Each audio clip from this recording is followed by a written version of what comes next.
Hello, Arizona, and welcome to this episode of 22 Minutes with Jason. That would be me, bringing you the lender side of things, and Stefan Cotton. I'm close. Bringing us the realtor side of things. And we not only hope to entertain you, but also bring you that valuable content that you can use when you're looking to buy, sell, or refinance, or even invest in property, especially here in the Phoenix metropolitan area. So if you're looking to do that, we want to be your team of choice. So please reach out to us. We'd love to talk to you about your situation in particular. You can call us directly, tweet us, direct message us. If you're at the Facebook page, watching us from our Facebook page, please go ahead and give us that like. We really appreciate that. If you're watching the replay on YouTube, give us that thumbs up and share, and consider subscribing as well. So Monday, I'm feeling a lot better. Last week I was sick, but this week I feel a whole lot better. Not completely over it. It's kind of odd, right? I always think, Arizona, you get the heat, we almost had the 100-degree, and did I call it or not? Right. By the way, right? I said we're probably going to be at 99 degrees. I don't think we hit 100, did we? I don't know. I was in the open house, and then when I got in my car, it was 97. So I never officially saw triple digits. But. Yeah, I don't think it hit. So, so who knows? And this week we're supposed to cool off a little bit, but you have this heat and then you get it cold. I always relate colds to like the cold. Winter. Yeah, winter, right? But we get them here in the spring. So, all right, let's get to today's tweet quote of the day, and then we'll get right into some newsmakers because we have a lot to talk about today.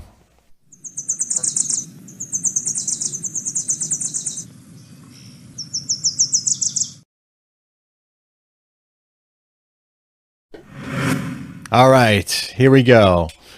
Mr. Stefan Cotton always said I was in negative town, so I'm going to think positively, and positive things will happen.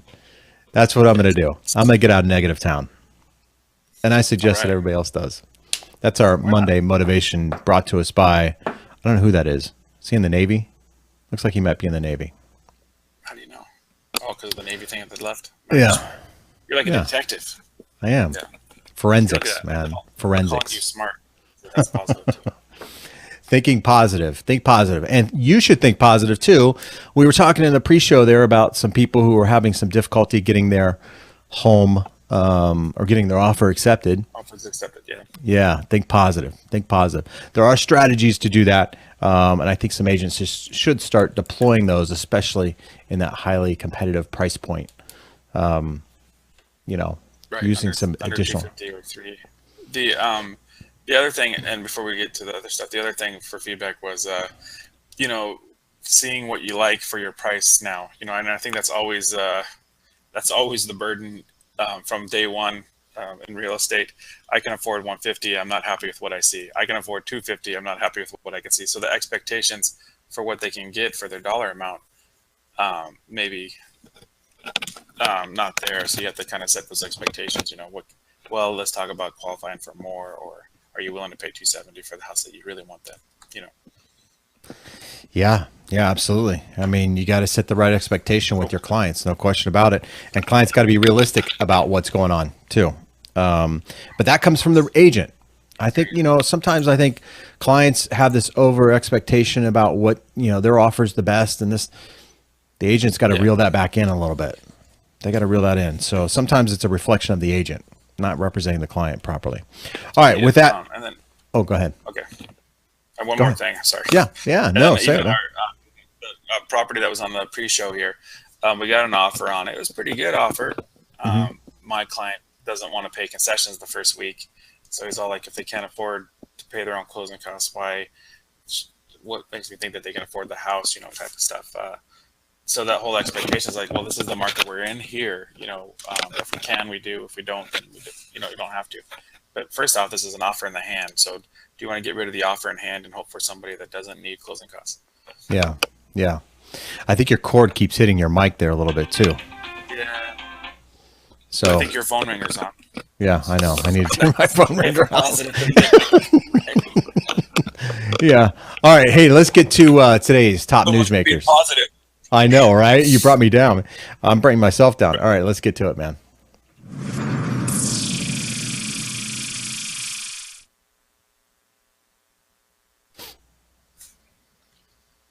All right.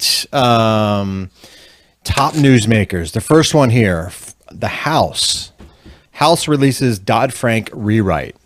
Dodd-Frank, for those of you who don't know, Dodd-Frank is the guideline or the outline or the law that we as lenders have to follow. And I think to some degree, maybe realtors as well, although I only follow the lender side of things. But President Trump has made part of his campaign message that he's going to get rid of or abolish the Dodd-Frank Financial Reform Act. And that's music to a lot of financial, mortgage lenders. It's music to their ears in a lot of ways. Although there are some things that we probably should keep. So I don't know if we're going to abolish the whole thing, but certain aspects of it for sure. House Financial Services Chairman Jeb Hesserling, I always mess up his last name, so released a discussion draft on the Financial Choice Act. So instead of the Dodd-Frank Financial Reform Act, it's going to be called, and I've heard this term several times, Financial Choice Act, that rewrites the Dodd-Frank. There's a lot in there about mortgages, but we will have to wade through it to see exactly what the changes are since they strike this and add words here and there. So they go through the whole thing, they line it out, they add stuff. It's kind of a jumbled mess right now. Right. But the fact that they're starting that process is a good sign, at least on our side of the fence. Right. I used to work for the railroad, and every day when you got to work, you had to print off the new changes to the rule book. And sometimes it was like page 67, line 12, remove the word remove, or, so you had to scratch it out. And then, so that's what they're doing right now. And I'll tell you, that's a pretty tedious task to let's remove this one word. And then now how does it read? Okay. Sometimes they put the word back in. Exactly. Hearings on this bill are scheduled to start this Wednesday. I think there's some other pressing issues, though, going on, right? We'll get to that in just a minute. Right. Barney Frank, speaking of Dodd-Frank, Barney Frank here warns. Barney Frank warns about eliminating the CFPB. Barney Frank, one of the authors of the Dodd-Frank that created the CFPB, issued a warning to those who would eliminate or weaken the CFPB. Frank told a New York radio station that the CFPB can save consumers a lot of money. He believes people would hold politicians accountable if those savings were cut off. There is no question the CFPB has collected a lot of fines and returned money to consumers, but Frank failed to explain how CFPB saved consumers a lot of money. This is where Barney Frank sounds like a circus kind of name or something like that. Because Barney Fife, Barney Fife. What wasn't he part of wasn't he a police officer or something? Yeah. Don Knotts. Yeah, Don Knotts. There you go. CFPB has actually cost a lot of people money. I know it's returned some money, but with Dodd-Frank and the Financial Reform Act, there's been some layers put in there. Speaking of appraisals, right? Every time I say, hey, a consumer asks me, how much is the appraisal? Oh, it's $500. $500? Are you kidding me? That's expensive. Yeah. Hey, that's Dodd-Frank. Thank our politicians for that. It is expensive and it should be cheaper, but because there's so many layers of management, everybody's expecting to get paid. So on the one hand, they protect the consumer. On the other hand, they cost them more money. And we in the industry said that from day one, that it would do that. Right. So it's no surprise the author of the Dodd-Frank says, hey, CFPB is a good thing. Next headline here, Trump believes Cordray, speaking of CFPB, Cordray will quit on his own. So Cordray is the head of the CFPB. Gary Kahn, President Donald Trump's top economic advisor, gave Richard Cordray, the head of the Consumer Financial Protection Bureau, or bring your own peanut butter or something like that, as Stefan would say. Canadian football peanut butter. There you go, Canadian football peanut butter. An ultimatum over dinner. So they had dinner, and he gave an ultimatum a few weeks ago. Go the easy way, he tells Cordray, or go the hard way. He believes Cordray wants to run for governor, so they have decided to hold off on firing Cordray. That could boost his candidacy and juice his fundraising. 2018 is approaching quickly, so Cordray must decide soon if he wants to be an Ohio governor. He's running for governor in Ohio, potentially. So he's as good as out. So CFPB has already been ruled kind of unconstitutional. Na, na. Right. Hey, Right. hey, goodbye. Yeah, there you go, man. He could be gone. He could be gone. All right, TRID, Tilla Housing, Tilla RESPA Integrated Disclosure, short. What did I say? Tilla Housing. Yeah, it's weird. So I thought you were making one up like I did for Canadian football, but yeah. It's really TRID. Turn times for TRID. When this thing kind of rolled out, turn times were really, really predicted to be long. 45-day close of escrows, and you as agents were being told to, huh? 60. I heard 60. Oh, 60. Yeah, even 60 days. You were being told to write contracts with lengthy close of escrows, and this was going to delay. This was like, what, a year ago or so?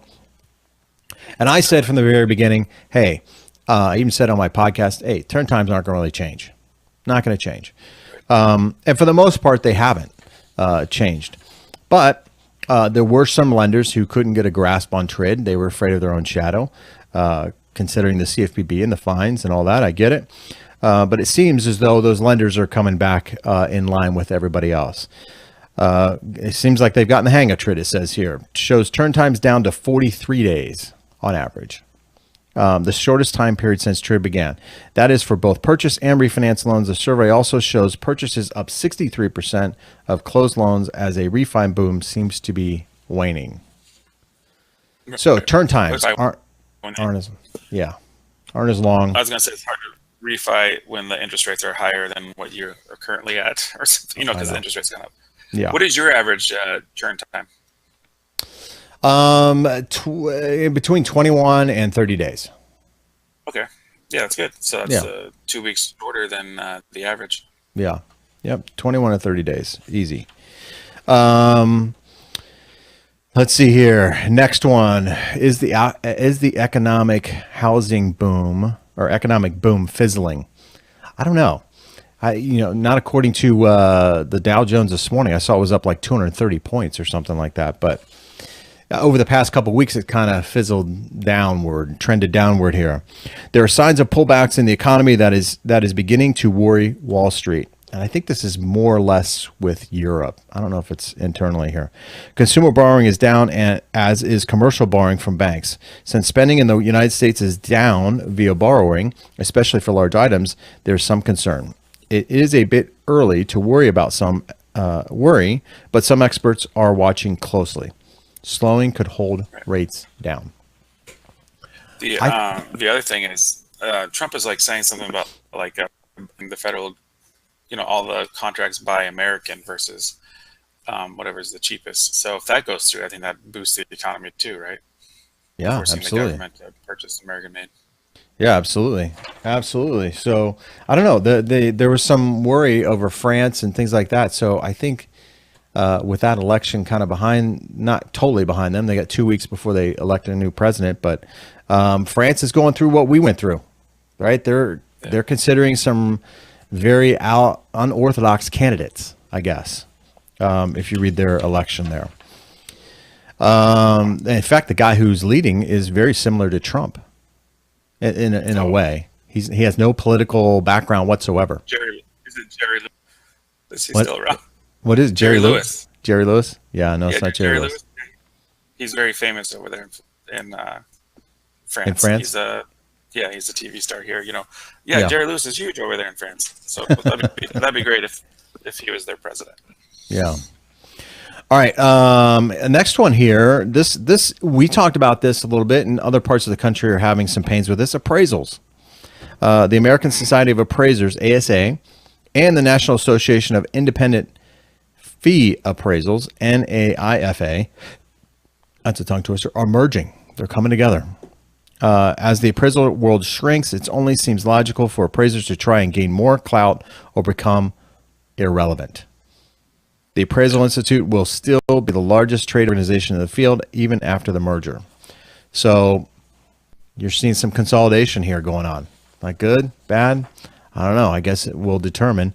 But more consolidation means less people, means the fees may even go up higher. Right. Could happen. Just saying. Supply and demand. Yeah, supply and demand. So we'll see what happens there with that. But Fannie Mae and Freddie Mac coming up with alternatives to appraisals. We mentioned that a couple of weeks ago in top newsmakers. So we'll see how this plays out. Russia. Everybody heard Russia. Putin. Russia emulates Fannie Mae. You say, what? Russia's copying Fannie Mae? What? Come on. If you really don't like things here in the United States, it looks as though Russia is copying our mortgage market. Mortgages were up 26% in March in Russia, thanks to a Fannie Mae clone that Putin has started. Doesn't go into a lot of detail what it means, but looks like they're kind of copying our mortgage outline, if you will, for their citizens to obtain a mortgage. And it says here is a funny, thing here. It says, I wonder if they have the equivalent of the CFPB there. Yeah, it's called the Kremlin, right. I guess. Right. It's I didn't realize, because I was always wondering about how real estate worked over there, people buying over there. I thought it was more of a, you don't really have the right to own property in a lot of different countries. Yeah, right. So to have a financial institute, and then again, what are the house prices over there? Like, are they crazy? Are they low? Are they? Yeah, I didn't go into a whole lot here. It'd be interesting to see how that works. And I know in a lot of European countries, the house is kind of passed down through the family kind of thing. So right. I don't know if that's the same here in Russia or not, but seems as though, mortgage is up 26%. That's a number there in Russia. Yeah. So that's good. All right. Next story. We're going to bring it in a little bit more local. And that is more rent deals expected at Valley Apartments. Rents have gone up, right? Rents have gone up over the past year tremendously, therefore making it more attractive to purchase a home. But with the short supply of homes, hey, landlords are getting back into the mix here a little bit. Renters in Metro Phoenix are getting a bit of a break these days. It's not rents that are falling. It's just that they aren't rising as fast as they once did.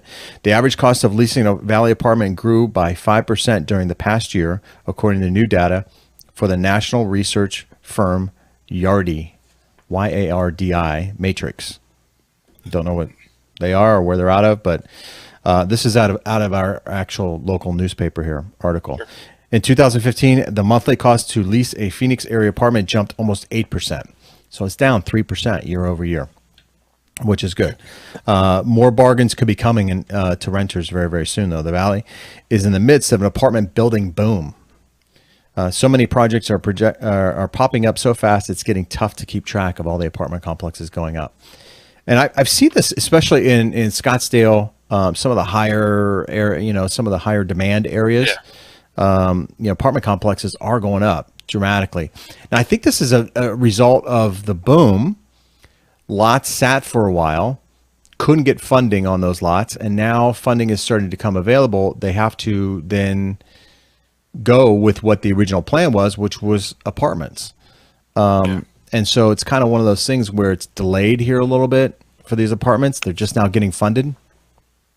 So I don't. Well, as the cost of building goes up, because it does for supply and the workers and things like that, then the cost to build these apartment complexes are more than they were even 4 years ago.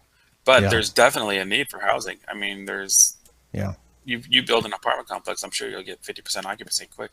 Yeah, fairly quickly. Yeah, and I'm not sure what it means for housing in general, as prices, are projected to go up here in the Valley. There is a supply demand shortage here in the Valley, so we'll see how this plays out. Not quite sure what that means for housing in particular here.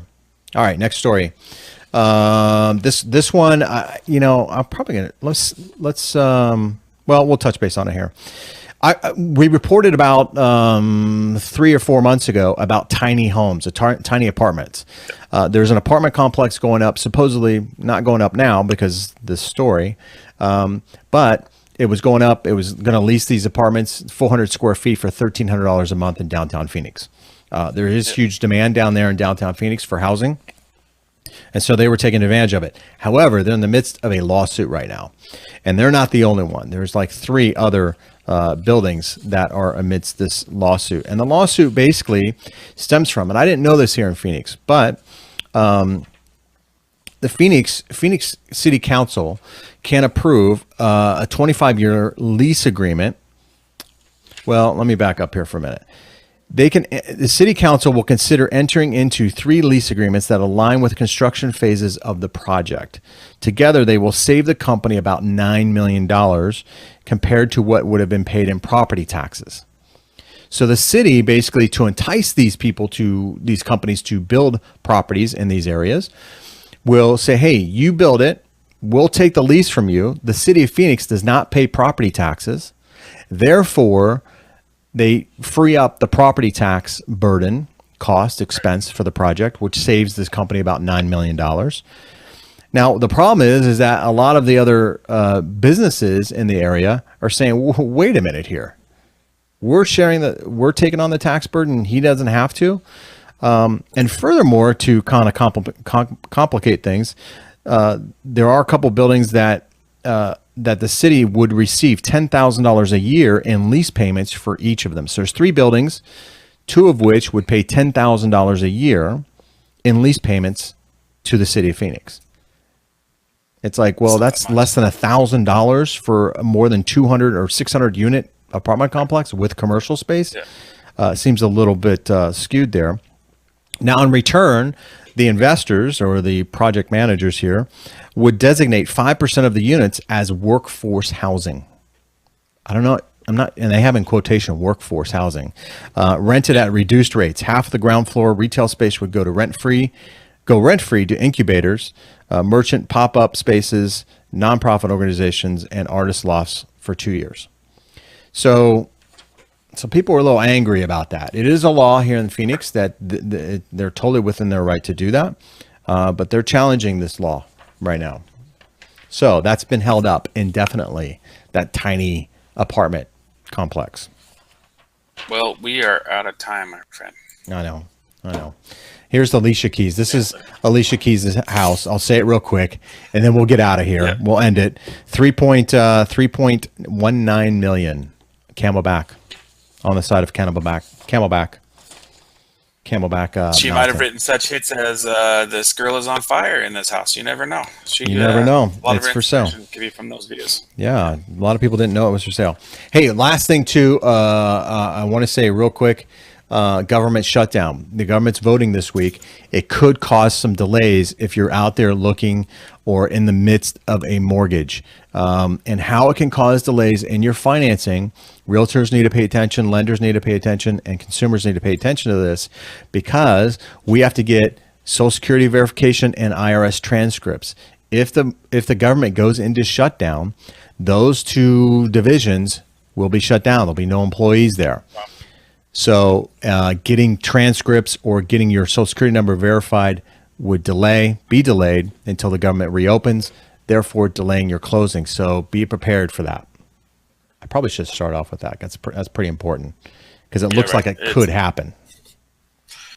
We'll do it again tomorrow before we start the rest of the stuff. Yeah. There you go. Because there's a lot of meat. Yeah, there's a lot of stuff there. Okay, so that's going to do it for today. Sorry I ran late. There was a lot of news stories there. Maybe I was talking too much. Yeah, maybe. No. Thanks, man. You're quite the help there. Right. Telling it like it is. Up. Yeah, I know. Right. I know.